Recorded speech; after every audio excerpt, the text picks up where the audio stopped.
ये जो अभी चुनाव की घोषणा के बाद फिर अपने बिलों से निकल करके बिल बिला रहे हैं ना, ये गर्मी 10 मार्च के बाद फिर 24 घंटे के बाद शांत हो जाएगी।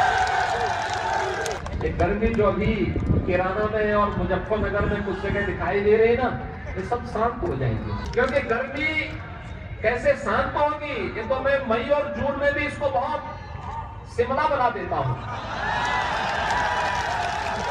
सपा बसपा की सरकार में तमंचे की फैक्ट्री लगती थी और हम लोग डिफेंस कॉरिडोर दे रहे हैं, डिफेंस कॉरिडोर बिना रुके और बिना डिगे और बिना झुके अनवरत यात्रा चलती गई। पहली बार आपने देखा होगा जलवायु के पोस्टर भी चौराहे पर लगते हुए देखे,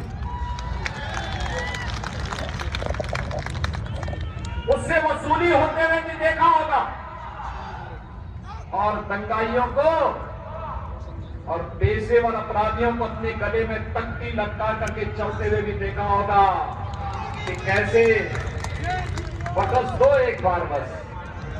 ये जो अभी चुनाव की घोषणा के बाद फिर अपने बिलों से निकल करके बिल बिला रहे हैं ना, ये गर्मी 10 मार्च के बाद फिर 24 घंटे के बाद शांत हो जाएगी।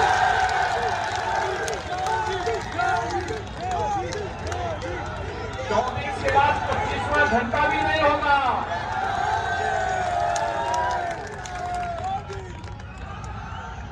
और इसलिए भाइयों बहनों, मैं आपके बीच आया हूं आपसे कहने के लिए, विकास का कोई विकल्प नहीं हो सकता, सुशासन का कोई विकल्प नहीं हो सकता। जो समस्या पैदा करे वो सरकार नहीं हो सकती, सरकार तो समाधान होती है, समाधान। हर समस्या का समाधान जो दे वही सरकार है। नौजवानों के रोजगार की समस्या का समाधान, अन्नदाता किसानों की समस्या का समाधान, महिलाओं की सुरक्षा का समाधान, बेटियों की सुरक्षा के लिए पुख्ता इंतजाम, व्यापारियों की सुरक्षा पुख्ता हो सके, शहीदों का सम्मान हो सके। लोग कहते हैं सपा का विकास और बसपा का विकास क्या था। मैंने कहा देखो, सड़क पे तो नहीं दिखाई देता, ये जो एलिवेटेड रोड बन रही है ना, जनरल साहब के सांसद बनने के बाद बनी है।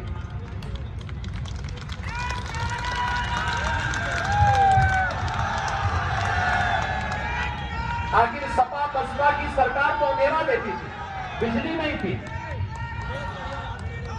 गरीबों के लिए राशन नहीं था, एक होड़ लगती थी जो मुख्यमंत्री बनता था, मंत्री बनता था, पहले अपना बंगला बनाता था, गरीब का बंगला नहीं बनता था, गरीब का मकान नहीं बनता था। हमारी सरकार आई, डबल इंजन की सरकार ने 43 लाख गरीबों को एक एक मकान दे दिया, 2 करोड़ 61 लाख गरीबों को एक एक घर में शौचालय दे दिया, 1 करोड़ वृद्धजनों को, विधवा महिलाओं को, दिव्यांगजनों को 12,000 रुपए सालाना पेंशन की सुविधा दे दी, 9 करोड़ गरीबों को 5 लाख रुपए का स्वास्थ्य बीमा का कवर दे दिया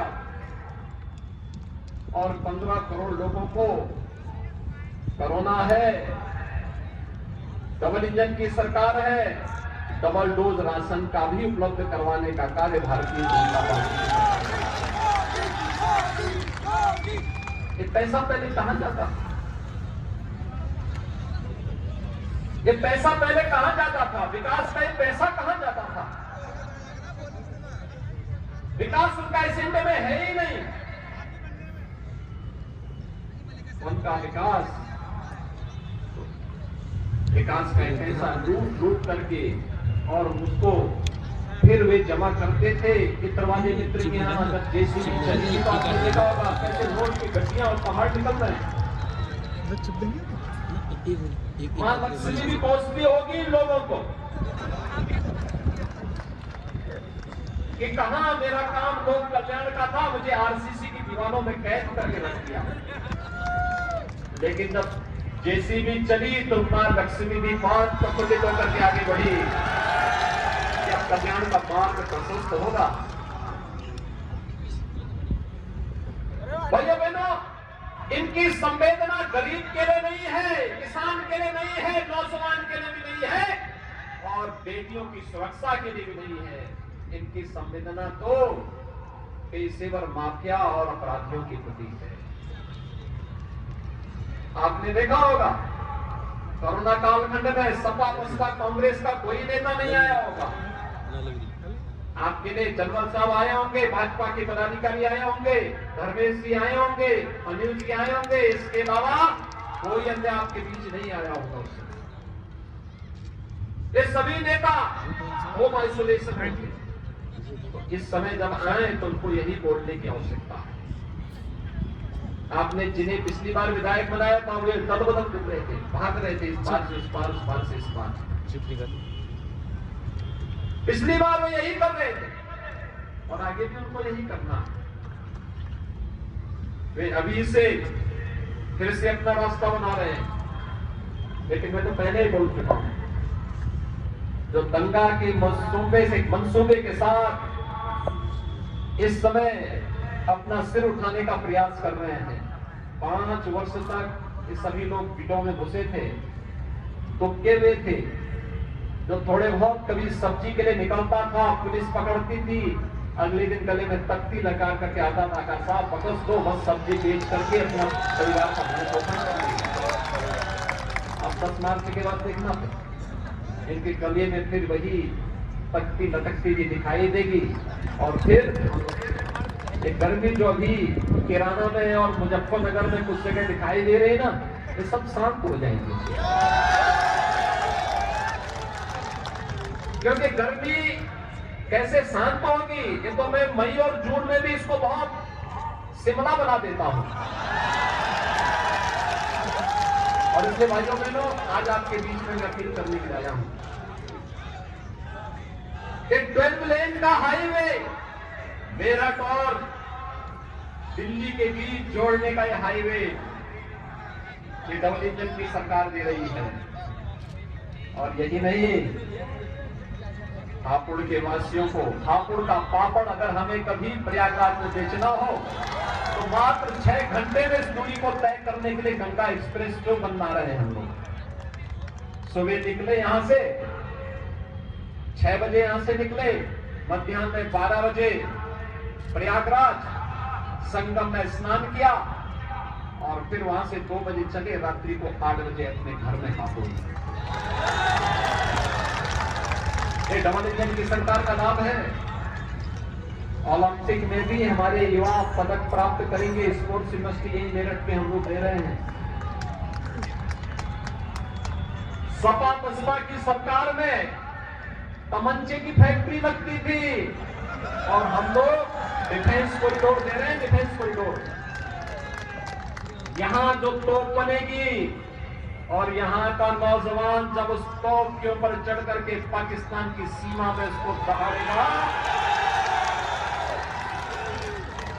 तो दुश्मन का काम तमाम हो जाएगा। भाइयों बहनों, सोच देख सकते हैं और इसी सोच को देने के लिए आज एक बार फिर मैं आपके पास आया हूं, आप सबसे अपील करने के लिए। कोरोना में हो सकता है चुनाव आयोग बड़ी रैली करने का योजना, अपार उत्साह है। आज मैं प्रातःकाल बुलंदशहर में अलग अलग विधानसभा क्षेत्रों में था, क्या उत्साह है, क्या उमंग है। जनता चुनाव लड़ रही है। जब जनता आगे हो और नेता पीछे हो, मान करके चलो लोक कल्याण का मार्ग प्रशस्त होगा। यही लोकतंत्र है। जनता उत्साह के साथ है, एक ही संकल्प है, डबल इंजन की सरकार आनी ही चाहिए। भारतीय जनता पार्टी नेतृत्व की सरकार आनी ही चाहिए।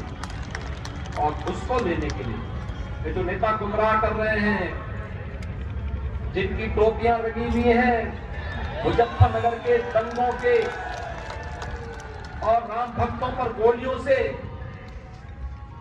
उन लोगों को जनता के बीच में आने का तो कोई नैतिक अधिकार होना ही नहीं चाहिए। कोई नैतिक अधिकार नहीं होना चाहिए। लेकिन लोकतंत्र है, वे अपनी बात बोले, लेकिन भाइयों बहनों, गुमराह होने की आवश्यकता नहीं, जनता को बताने की आवश्यकता है। एक ही बात बता देने की आवश्यकता है, जब इनको अवसर मिला था तब बिजली नहीं दी, आज फ्री की बात करते हैं।